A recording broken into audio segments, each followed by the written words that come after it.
सत श्री अकाल जी। तो गाइस आज मैं आपके लेके आऊं एसर प्रेडेटर हीलियस 300 2022 वाला वेरिएंट। तो करते हैं इस वीडियो में इसकी अनबॉक्सिंग एंड रिव्यू। तो चलिए शुरू करते हैं। तो गाइस लाइक एंड सब्सक्राइब कर देना यार अपने चैनल समझो। तो फटाफट बॉक्स ओपन कर लेते हैं। तो कुछ ऐसा बॉक्स आपको देखने को मिल जाता है। सामने प्रेडेटर का लोगो एंड प्रेडेटर की ब्रांडिंग देखने को मिल जाती है। ब्लैक कलर का बॉक्स है हमारे पास एंड बैक साइड कुछ ऐसा दिख जाता है। फटाफट ओपन कर लेते हैं। तो उसके अंदर हमें दो बॉक्स देखने को मिलते हैं। पहले एक छोटा बॉक्स निकाल लेते हैं बाहर। खुलूंगा तो अडेप्टर को निकाल लेते हैं बाहर, जो कि हमें देखने को मिलता है 280 वॉट का एंड ये वाला इसका इंटरफेस है। उसके बाद हमें देखने को मिलती है पावर कॉर्ड एंड ये थोड़ा बाहर वाला वेरिएंट है तो इसलिए दूसरा पॉइंट है। बाकी इंडियन वेरिएंट में आपको 3 पिन प्लग ही मिलेगा, टेंशन नहीं लेनी। उसके बाद दूसरा बॉक्स निकाल लेते हैं बाहर। तो एक और बॉक्स देखने को मिल जाता है जिसमें प्रेडेटर का ब्रांडिंग दी गई है। तो इसके अंदर ही हमारा लैपटॉप मिलेगा। तो काफी यार सेफ्टी के साथ पैक होके आता है। तो ओपन कर लेते हैं, ऐसे टेंटेड है। तो ये रहा हमारा लैपटॉप। तो ओपन करते हैं हमें प्रेडेटर का लोगो देखने को मिल जाता है, बढ़िया बात है। तो ये लैपटॉप है। इसके पीछे आपको देखने को मिलता है एक एनवेलप। इसके अंदर देख लेते हैं क्या पत्थर वगैरह होंगे और क्या। तो सेटअप गाइड है, तो प्रेडेटर का कार्ड है एक, एंड स्टिकर्स हैं प्लेनेट वगैरह के। तो ये एक इंटरनेशनल वारंटी कार्ड है। तो लैपटॉप को निकाल लेते हैं घूंघट से बाहर, टेंटेड है, घूंघट गिर गया। तो ये हमारा एसर प्रेडेटर हीलियस 300 जो कि 2022 वाला लेटेस्ट वेरिएंट है। डिजाइन वगैरह थोड़ा बहुत चेंज हो चुका हुआ है। तो डिजाइन की बात कर लेते हैं। तो यहाँ पे मैट फिनिश के साथ आता है एंड प्रेडेटर का यहाँ पे लोगो दिया गया है जो कि ग्लो भी करता है। तो बैक साइड से बात कर लेते हैं। 4 रबर ग्रिप्स दी गई हैं एंड एयर इनटेक के वेंट्स हैं, ड्यूल फैंस हैं एंड फैंस के ऊपर भी हमें ब्लू कलर की लाइट देखने को मिल जाती है। एंड यहाँ पे हमें एक स्ट्रिप देखने को मिल जाती है लाइट की, ये भी आपको मैं आगे चला के दिखाऊंगा। एंड ड्यू स्पीकर देखने को मिल जाते हैं। तो इस साइड बात कर लेते हैं। तो यहाँ पे आपको एग्जॉस्ट देखने को मिल जाते हैं 2 एंड इस साइड भी एग्जॉस्ट है एंड इस साइड भी आपको एग्जॉस्ट मिल जाएगा। तो टोटल 4 एग्जॉस्ट है। पोर्ट्स की बात कर लेते हैं। तो तीनों तरफ आपको पोर्ट्स मिल जाते हैं। तो एक चार्जिंग पोर्ट है इस साइड एंड यहाँ पे आपको टाइप सी देखने को मिल जाता है जो कि थंडरबोल्ट वाला है। HDMI पोर्ट देखने को मिल जाता है एंड इसके बाद आपको मिनी डिस्प्ले बोर्ड देखने को मिल जाता है जो कि डायरेक्ट के एनवीडिया ग्राफिक कार्ड से कनेक्ट है। एंड बाय द वे इसके अंदर मक्स स्विच है तो टेंशन नहीं लेनी यार। तो इस साइड बात करते हैं। तो 2 यूएसबी पोर्ट हैं 3.2 वाले लेटेस्ट एंड यहाँ पे लाइट इंडिकेटर्स हैं। इस साइड बताऊं तो किंगस्टन लॉक है, लैन केबल स्लॉट है, 3.2 का यूएसबी पोर्ट है, हेडफोन जैक है। तो सारे जरूरी जैक है, हमेशा की तरह ही प्रेडेटर में आते हैं। बस फुल साइज का स्लॉट नहीं आता, वो आ जाए तो और ही गल बढ़िया हो जाए। तो बिल्ड की बात कर लेते हैं। तो हमेशा की तरह बिल्ड क्वालिटी काफी अच्छी रहती है प्रेडेटर की। तो पूरा लैपटॉप बना हुआ है एल्यूमिनियम से एंड खाली बैक साइड पे प्लास्टिक इन्होंने यूज किया गया है। तो बिल्ड क्वालिटी यार ऑसम है, ऑसम बहुत बढ़िया है, बिल्कुल फ्लेक्स वगैरह नहीं मिलता। वेट की बात करें तो वेट यार हमेशा की तरह ज्यादा ही रहता है, इसका 2.6 kg है। तो प्रेडेटर करने ही रहता है, क्या कर सकते हैं। तो अब लैपटॉप का फ्लैप ओपन कर लेते हैं वन एंड से। तो वन एंड से तो आराम से हो जाएगा फ्लैप ओपन, क्योंकि काफी तगड़ी बिल्ड है, मतलब हैवी भी है एंड वेट डिस्ट्रीब्यूशन काफी अच्छा है। तो वन एंड से बूट हो गया है हमारा। तो अब बूट कर लेते हैं। कीबोर्ड के अंदर हमें पावर बटन देखने को मिल जाता है। तो यहाँ पे अलग से टर्बो बटन दिए गए हैं। तो सारे गेम रिव्यू में टर्बो मोड पे ही किए हैं एंड ये प्रेडेटर का लोगो आता है, आप चेंज कर सकते हो, कस्टमाइज कर सकते हो उसे प्रेडेटर से एंड साउंड वगैरह को भी आप बंद कर सकते हो, कोई दिक्कत नहीं हैगी, टेंशन नहीं लेनी, मतलब इतनी गला रही है। तो हमारा लैपटॉप हो चुका है बूट। डिजाइन की बात कर लेते हैं। तो डिजाइन देखो उन्होंने थोड़ा बहुत चेंज किया पहले से। तो यहाँ से थोड़ी चेंजेस आपको देखने को मिलेगी। पुरानी वीडियोस देख लेना, मेरी पता लग जाएगा आपको। तो ऊपर की साइड में उन्होंने एक ग्रिल दे दी हुई है एयर इनटेक के लिए। तो ये बढ़िया बात है, टेम्परेचर आगे आपको पता लग जाएंगे रिव्यू में। तो वेबकैम देखने को मिल जाता है। बेजल्स काफी कम कर दिए हैं इस बार। प्रेडेटर के यहाँ पे लोगो है, यहाँ पे डिस्प्ले के थोड़े फीचर्स लिखे गए हैं, आगे आपको मैं बताऊंगा। फुल साइज का कीबोर्ड देखने को मिल जाता है विद पर की RGB। कीबोर्ड पहले जैसा ही है, पहले भी बढ़िया था, अब भी बढ़िया है, कोई भी दिक्कत नहीं है। एंड टच पैड भी बिल्कुल पहले जैसा ही है, सेम है, मीडियम साइज का आपको देखने को मिल जाता है, कोई भी दिक्कत नहीं है, सब कुछ अच्छी क्वालिटी का है। तो अब लैपटॉप की डिस्प्ले की बात कर लेते हैं। तो इसके अंदर 2K डिस्प्ले आपको देखने को मिल जाती है, वो भी 165 हर्ट्ज की। 3 का रिस्पॉन्स टाइम है, 100% DCI P3 है एंड 300 निट्स की ब्राइटनेस है। तो डिस्प्ले भाई टॉप नॉच है, डिस्प्ले में कोई भी दिक्कत नहीं है। G-Sync का भी सपोर्ट है। तो स्क्रीन टेयरिंग वगैरह बिल्कुल भी आपको देखने को नहीं मिलेगी एंड एंटी ग्लेयर वगैरह भी है। बाकी जब CPU की बात कर लेते हैं तो इसके अंदर i7 12th जनरेशन देखने को मिल जाता है जो कि 12700H है, जो कि 14 कोर 20 थ्रेड का CPU है, जिसमें आपको 6 परफॉर्मेंस कोर देखने को मिलेगी एंड 8 एफिशिएंट कोर। तो जिसके ऊपर मैंने काफी स्कोर वगैरह टेस्ट किए हैं, आगे आपको देखने को मिल जाएंगे। जीबी की बात कर लेते हैं तो ये मेरे पास है RTX 3070 Ti वाला वेरिएंट, जो कि अभी इंडिया में शायद नहीं आया है। तो इंडिया में 3060 एंड 3070 वाला है, दोनों के लिंक आपको मैं डिस्क्रिप्शन में देने वाला हूँ, चेकआउट कर लेना। एंड ये वाला 3070 Ti 150 वॉट का है एंड 8GB VRAM है इसकी। बाकी खाली जीपीयू का ही फर्क है, बाकी स्पेसिफिकेशन बिल्कुल सेम रहने वाली है प्रीडेटर सीरीज में।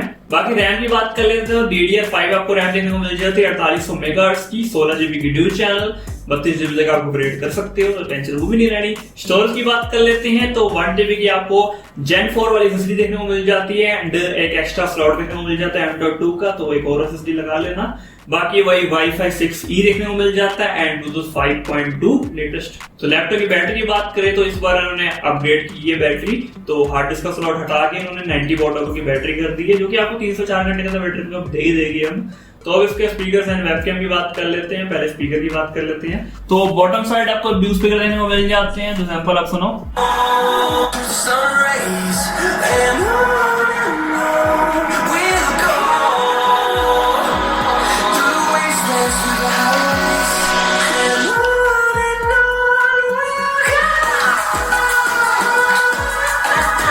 तो स्पीकरों में भी कोई शिकायत नहीं है, लाउड है, क्लियर भी है, थोड़ा बहुत बेस भी आपको देखने को मिल जाएगी, तो कोई भी शिकायत नहीं है स्पीकर्स में। तो वेबकैम की बात कर लेते हैं तो इस बार थोड़ा बाकी लैपटॉप के कंपैरिजन में बेटर देखने को मिल रहा है वेबकैम, तो सैंपल आप देख लो स्क्रीन के ऊपर। तो अब बात कर लेते हैं इसके परफॉर्मेंस सेक्शन की। जैसे कि आपको मैंने बताया i7 12th जनरेशन देखने को मिल जाता है, जो कि 12700H है, जो कि 14 कोर एंड 20 थ्रेड का सीपीयू है, जिसमें से 6 performance core and 8 efficient core है। तो अब थोड़ी टेस्टिंग की बात कर लेते हैं तो Cinebench कोर भी मैंने इसके ऊपर टेस्ट किया था, ब्लेंडर भी टेस्ट किया है एंड Geekbench भी टेस्ट किया है, TimeSpy भी टेस्ट किया है। तो पहले Cinebench कोर की बात कर लेते हैं R23 के। तो जो मल्टी कोर स्कोर आया था वो था 18785 एंड जो सिंगल कोर स्कोर आया था वो था 1778। Geekbench स्कोर की बात कर लेते हैं तो मल्टी कोर जो स्कोर आया था वो था 12529 एंड सिंगल कोर स्कोर आया था वो था 1784।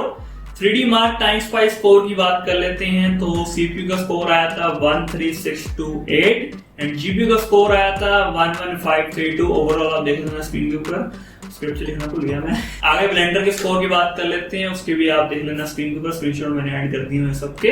अब बात कर लेते हैं मेन गेमिंग रिव्यू की। तो टोटल उसके अंदर मैंने 10 गेम्स टेस्ट की थी, रूम टेम्परेचर देख लेना, सब में थोड़ा अलग अलग रहेगा, क्योंकि कई बार एसी चला दिया था मैंने, कई बार एसी बंद कर दिया था। बाकी जो मेन गेम्स थी जो सीपीयू जीपीयू डिमांडिंग है उसमें हमारा एसी बंद है। बाकी साइड में आप टेम्परेचर देख ही पा रहे हो। की करिए यार, गर्मी बहुत है यार, एसी चलानी बंदा था, काम भी नहीं होते। तो मैंने टोटल इसके अंदर 10 गेम टेस्ट की थी। प्रेडेटर सेंस में मैक्स मोड पे फैंस ऑटोमेटिक हो जाते हैं, क्योंकि इसके ऊपर टर्बो का एक बटन दिया गया ऊपर, तो टर्बो बटन ऑन करते ही हमारा जीपीयू जो ओवरक्लॉक हो जाता है। इसके अंदर से नॉर्मल मोड भी है, एक्सट्रीम मोड भी है एंड टर्बो मोड है।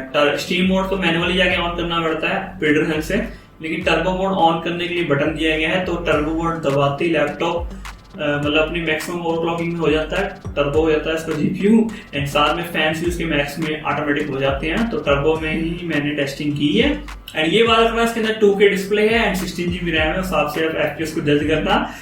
अब 1080p डिस्प्ले से कंपेयर ना कर ना, वो चीज आप ध्यान रखना। बाकी सबसे पहले बात कर लेते हैं GTA 5 की, जो कि मैंने टेस्ट की थी वेरी हाई सेटिंग्स में, जो कि रिकमेंडेड पे ही आई थी। एंड सीपीयू टेम्परेचर में मैक्स टच किया था 81 degree and GPU temperature max touch किया था 69 डिग्री एंड ओपन एरिया में हमारे 150 के ऊपर एफपीएस मिल रहे थे। बाकी डिमांडिंग एरिया में हमें 120 के ऊपर ही ऑलवेज मिल रहे थे, तो टेंशन बिल्कुल नहीं लेनी, एफपीएस काफी चंगी है। नेक्स्ट गेम की बात कर ले, टेस्ट की थी मैंने Far Cry 6 अल्ट्रा सेटिंग्स में, साथ में एफएसआर रखा था बैलेंस पे, डीएलएस नहीं है भाई Far Cry 6 से। सीपीयू की बात कर लेते हैं, 75 डिग्री टच किया था and GPU temperature 66 degree touch किया था। एवरेज एफपीएस हमें 105 देखने को मिल गए थे। आगे बात कर लेते हैं साइबर बग, जो कि मैंने टेस्ट की थी अल्ट्रा सेटिंग्स में, साथ में बैलेंस पे रखे थे DLS and CPU temperature 74 touch किया था एंड जीपीयू टेम्परेचर भी 74 टच किया था। 74 डिग्री एवरेज एफपीएस हमें देखने को मिल गए थे, तो तीनों चीजें 74 ही टच हुए यार। तो बाकी नेक्स्ट गेम की बात कर लेते हैं, मैंने टेस्ट की थी स्पाइडरमैन रीमास्टर्ड, जो कि मैंने टेस्ट की थी अल्ट्रा मैक्स सेटिंग्स पे एंड साथ में बैलेंस पे रखा था DLS. CPU temperature 78 degree touch हुआ था and GPU temperature 75 degree.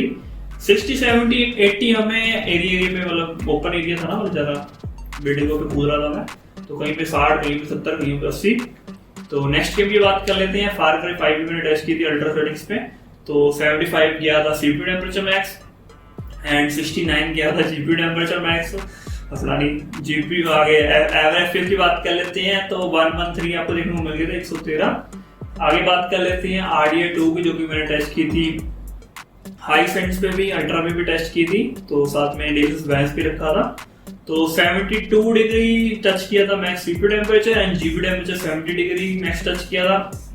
And high पे हमें 102 एवरेज देखने को मिल गए थे एंड अल्ट्रा पे 74 देखने को मिल गए थे। नेक्स्ट गेम की बात कर लेते हैं जो कि मैंने टेस्ट की थी वैलहैला, जो कि मैंने टेस्ट की थी मैक्स सेटिंग्स में, जो कि अल्ट्रा हाई सेटिंग्स होती हैं। तो 69 सीपीयू टेम्परेचर टच किया था and 68 GPU temperature max touch किया था एंड 71 हमें एवरेज देखने को मिल गए थे। तो नेक्स्ट गेम की बात कर लेते हैं जो कि मैंने टेस्ट की थी वॉरजोन, इस टाइम इसी बंद कर दिया था हाई सेटिंग्स पे, मतलब जो कि मैक्स सेटिंग्स होती हैं, साथ में डेल्स रखा था बैलेंस पे। तो 83 degree max CPU temperature touch किया था and GPU temperature 74 degree touch किया था एंड 120 के ऊपर हमें एफपीएस मिल रहे थे, मतलब 120 के नीचे जा ही नहीं रहे थे, 120 130 कहीं पे 140 कहीं पे 150 भी मिल रहे थे।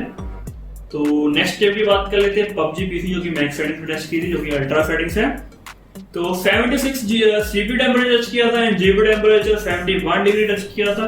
तो एफपीएस की बात करें तो हमेशा ऑलवेज 120 के ऊपर ही मिल रहे थे। नेक्स्ट गेम की बात कर लेते हैं जो कि वैलोरेंट टेस्ट की थी एंड जो कि टेस्ट की थी मैक्स सेटिंग्स में for high settings. 82 degree CPU का मैच किया था एंड जीपीयू का 71 डिग्री एंड 300 के ऊपर हमें एफपीएस देखने को मिल रहे थे, तो काफी अच्छी परफॉर्मेंस देखने को मिल गई। तो अब ओवरऑल बात कर लेते हैं, परफॉर्मेंस भी काफी अच्छी मिल रही है एंड सारे गेम्स 2K भी टेस्ट की थी एंड टेम्परेचर्स की बात करें तो वो भी बहुत अच्छे थे, तो मतलब थर्मल्स भी बहुत अच्छे हैं एंड मार्क्स स्विच वगैरह भी ऑन था सब में, तो परफॉर्मेंस काफी अच्छी देखने को मिल गई। टेम्परेचर भी काफी अच्छे थे, मतलब टेम्परेचर तो चलो गेमिंग में मुझे एक बार भी 90 टच होते हुए देखने को मिले। तो लैपटॉप की कमी की बात करें तो कमी तो देखो कोई भी देखने को नहीं मिली, बस प्राइस का टालन और भी कमी तो नहीं है। तो वैसे टॉप नॉच परफॉर्मेंस है, कोई दिक्कत नहीं है एंड वैसे क्रिएटर सबसे सस्ता ये बैटरी मिलता है सेल के टाइम पे, तो ले लेना यार। प्राइस वगैरह तो इसकी पता नहीं, मुझे 3070 Ti वाला है, बाकी 3060 1.5 लाख के करीब है कुछ एंड 3070 भी मिल जाएगा आपको, दोनों के लिए दूंगा डिस्क्रिप्शन में, तो चेकआउट कर लेना प्राइस वगैरह। तो बाकी पिछले साल वाले वेरिएंट से कंपेयर करें तो हाँ इंप्रूवमेंट काफी है, डिजाइन में भी थर्मल्स वगैरह में भी। बाकी सीपीयू का तो आपको पता ही है 12th जनरेशन भाई काफी तगड़ा जंप है परफॉर्मेंस में, कितना तगड़ा सीपीयू है, 18,000 कहाँ सीरीज में स्कोर आता है। बाकी लैपटॉप में कोई कमी है नहीं, एक फुल साइज कार्ड स्लॉट देते थे तो मजा आता है और कोई दिक्कत नहीं है। तो बाय बाय, बस लाइक सब्सक्राइब जरूर करके जाना, बाय बाय।